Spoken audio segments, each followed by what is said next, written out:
interesting. A lot of us entrepreneurs, and I don't know if I necessarily consider myself an entrepreneur, although Kyle thinks I am, started our journey back when we were kids. You know, when Gordon mentioned that, you know, he was out there hustling, you know, that's kind of the story for all of us. We were out there hustling, you know, whether it was a paper route or babysitting.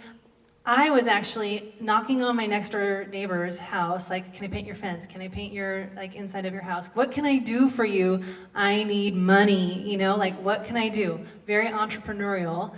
And we all had this drive that pushed us to the next level. We wanted something more for ourselves and our lives than what we currently had. And that's kind of an interesting thread that I see through all entrepreneurs. There's some sort of drive, this driving force. So I started my career very early, finishing school quite young, and became a financial planner, actually in corporate finance. And back in the time when women really weren't allowed, so to speak, in the financial industry. And I was not very welcome there in that space. There was one other woman in my office of 150 men, and of course I got promoted. That's exactly what happened because my company was getting a full-blown sexual harassment suit by all the other women in the organization, not in my office. So they decided to promote me at the age of 19 or 20 to sales manager. Totally undeservingly. So I was thrown into management, but fortunately for me, there was amazing benefits that happened there, and I actually ended up staying in that industry for about 9 years. And I learned all about people management. I just kind of did a deep dive into kind of the psychology of what it takes to engage with people, encourage people, develop people, and have them do their best work. And that became such a passion for me that when the opportunity arose from actually one of my clients that I was serving to go into the startup world and like test out these new skills, I jumped at it. And so I left the financial services industry and joined the entrepreneurial ranks in the startup world in a gym equipment company, which we grew and sold, which was very exciting. After that, it was a skincare company, which I just ran into one of my interns from back then, a long time ago, here, which was exciting to see her. And so, again, startup. We were just about to launch the skincare company when I started, and we grew that company and we sold that again. And then after that, I went to an interior design firm that had about, I think, 9 or 13 people when I joined that company. And they'd been in business for 10 years. And I grew that business to about 55 people, working on the largest construction project in the world by the time I left. And what I learned is business is the same. All business is the same. It's, there's a secret to business that someone just told me that I have known all along. You guys want to know what it is? Yes. The secret is your expenses have to be less than your revenue. You don't agree? Kyle said that? Okay. Well, that's the secret to running a successful business. That's one secret, secret number one. All right.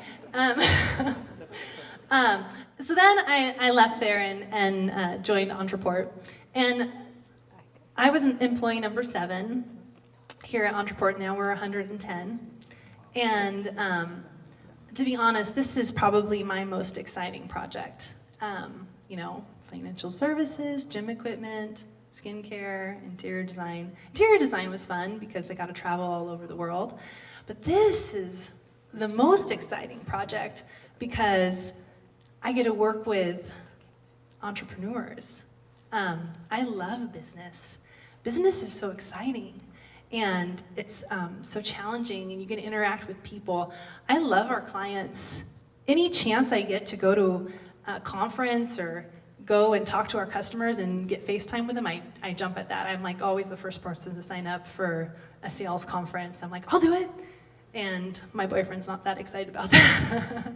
But I love interacting with our customers and just experiencing this early stage kind of struggle of what it takes to grow a business. And what I've learned too is kind of secret number 2 to kind of the entrepreneurial journey and what it takes to be successful is being confident in yourself, knowing that the work that you're doing is absolutely the right work to be doing. Getting out of your own way, moving those haters or the doubters out of your mind and just believing in yourself, just protecting your confidence, like waking up every day and whether you have to put affirmations on your mirror or whatever it is, just believing in yourself and saying, I can do it, because you have to overcome so many obstacles to reach your goals. And I have seen entrepreneurs do miraculous things, and it's so inspiring, right? Don't you agree? And that's why this community is so valuable to have, because you guys are all inspiring people. I was talking to this woman who hasn't launched her business, but she's so passionate. I'm like, holy crap. You're gonna knock me over with your passion. You're awesome. I love this. You're feeding me up. Can I insert that into my veins? Yes. Right? Have you guys noticed that? You guys are laughing at me. Right? Exactly. Okay. So that's secret number 2. Secret number 3 is, as you guys are growing, and I don't know if you have it yet, but leveraging people's talents is probably the best resource you'll ever find here as you grow your business. And working at your delegation skills is probably the best thing you can learn as an entrepreneur, which is probably the hardest thing for you all to learn, but it's something that I've really worked at and I still keep working at. But finding people that believe in you and that just want to work hard. It doesn't matter if they're good at it. They just want to work hard, and then you just give them stuff to do and you encourage them. They'll figure it out. I don't know how many people we've hired who don't know anything about anything, and seriously. ONTRAPORT staff, where are you? How many of you have hired that we hired and didn't know anything about anything? Literally, raise your hand. But they were hardworking and they were passionate. That goes a long way, you guys. That matters. And Martin, you didn't raise your hand. Martin. Okay, Martin was a paint salesman. He sold paint. Oh my gosh, now he's the most amazing scriptwriter and does these client stories about our clients. He's just brilliant. Martin's brilliant. He was a paint salesman, please, okay? The thing is just finding people that are passionate, that believe in your mission, and leveraging that passion, finding a spot for them on your team, and encouraging them to explore what they, how they can contribute, and encouraging that. And that's secret number 4. I think I've said 4 secrets, right? Okay. I think those are all the secrets. Okay, so for me, the hardest part as we've been growing is honestly just continuing to connect with the people authentically on my team. As you grow, you kind of, in an organization, when we were, 10 or 16 or 26 people, I got to connect with everybody every day, and everybody knew me, and we all hung out, and you know, silly Lena, whatever, you know, they, you know, joked around with me. And now I'm like, scary Lena, you know, like people are afraid of me. I'm like, God, I'm not scary, really?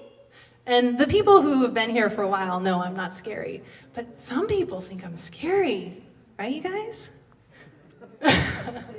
They're scared to even answer this question, seriously. Some people think I'm scary. Okay, I don't seem scary, right? Okay. Someone up here said I was scared. But the thing is, that was really hard for me to take. You know, the first kind of feedback I got where the people that I interact with every day didn't really get to know who I really was. And that started to like change me a little bit, and I started putting up walls, and that wasn't really good. So don't do that. That was a total failure on my part. And it definitely, I noticed it impacting the business significantly.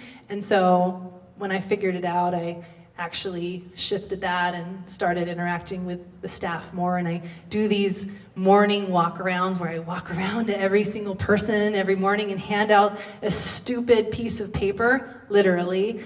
We call it ONTRAPOST, and it has a comic on it and like some news and some stats on the other side. I do this, I could email it to them, but I do this so I can walk around every day to say good morning to every single person. And I spend a little bit of extra time in each suite, different days of the week, and talk to people, and it's great. And all of a sudden, things are different. It's really wonderful. So I think that's a really important lesson just for me personally, was just to like stay connected with the people, regardless how big you get. And I think, you know, 110 people now, it takes me a half an hour to 45 minutes to walk around. I don't know what's going to happen when we're like 500 to 1,000. I don't know what that's going to look like. And what I'm working on today is totally different than what I worked on when we had 7 people. What I work on today is really focused on developing the leadership team, developing the management team, and focusing on leveraging them so they can develop people, you know, develop the new support reps, develop the new entry-level people, develop our lower level skill sets or our higher level skill sets. That's where I like to spend my time, is focusing on our leadership team skills and encouraging them and bringing us all up to the next level. And it's really interesting to see how that has changed from what I did back in the very beginning with just 7 people here. So that's it.